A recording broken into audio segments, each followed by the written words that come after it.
This is box 8 and it's called a stuffed treat box. Now, as far as I'm concerned, you won't get many treats in there at the moment, would you? But they are all resizable because I like big treats, like big bars of chocolate, not little piddly things.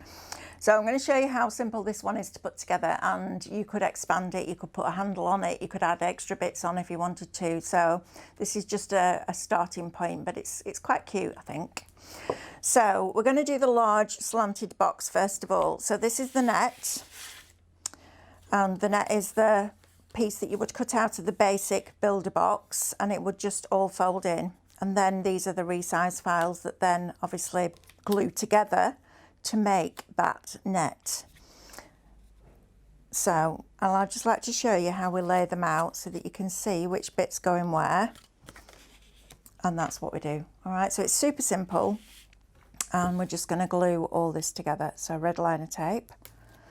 I've got my kitchen roll at the side of me, and if you're watching this one first and you haven't heard me talk about the kitchen roll with red liner tape before, it stops the static. So you know when you take the backing off red liner tape and it then sticks to you, if you put it on a piece of kitchen roll, it counteracts the static, and it does work, and it's a really good idea. So go and grab yourself a piece of kitchen roll because it makes a big difference. You don't end up fighting with the tape all the time.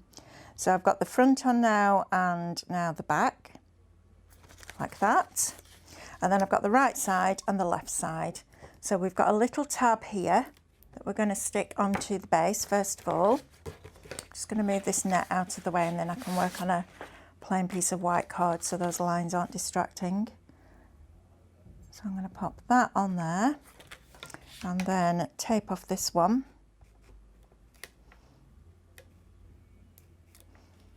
And stick this one on here.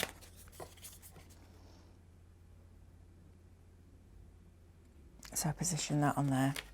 Then the right side, which doesn't look very straight to me at the moment, there we go, is going to come off this one, and then that's going to fold in and stick to the front of that box.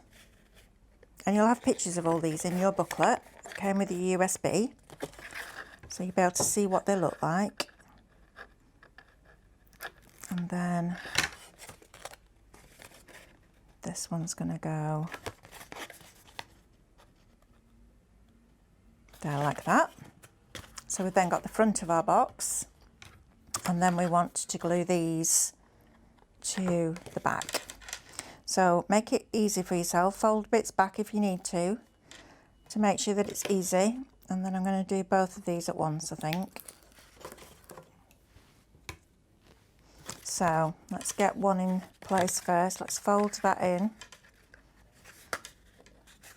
and line that up to there. And then fold the other side in and line that one up. So what I kind of do when I'm using red liner tape is just very gently allow it to stick kind of there and there. And then once I'm happy with the line up, press it down firmly. So we've then got our first box, so the one that goes at the back. Okay. Then I'm going to bring in these two. So we've got a medium one and a small one, and I've already gone ahead and stuck the sides onto the base there. So we're going to build these two up now.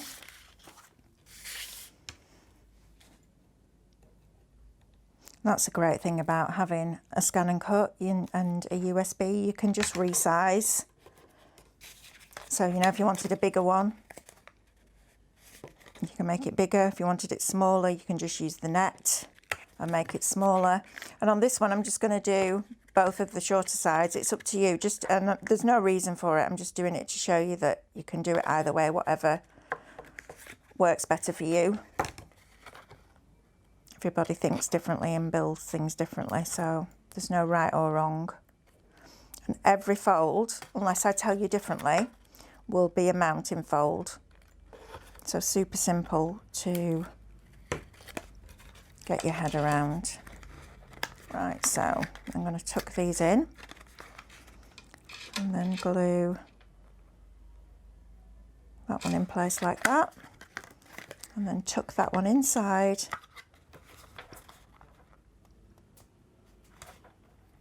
And just pushing that down so that that perforation line is straight with that edge. And then we've got our second one. And then we'll do the same on the third one.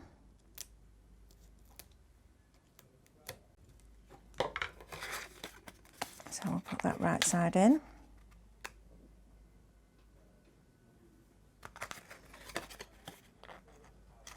And the left side in.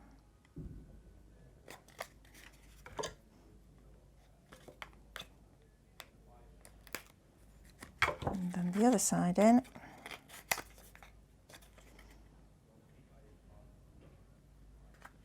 Like that. And the last one in. So when you're doing this, just tuck that down, press that tab down slightly so that it's flat, and then line that bit up.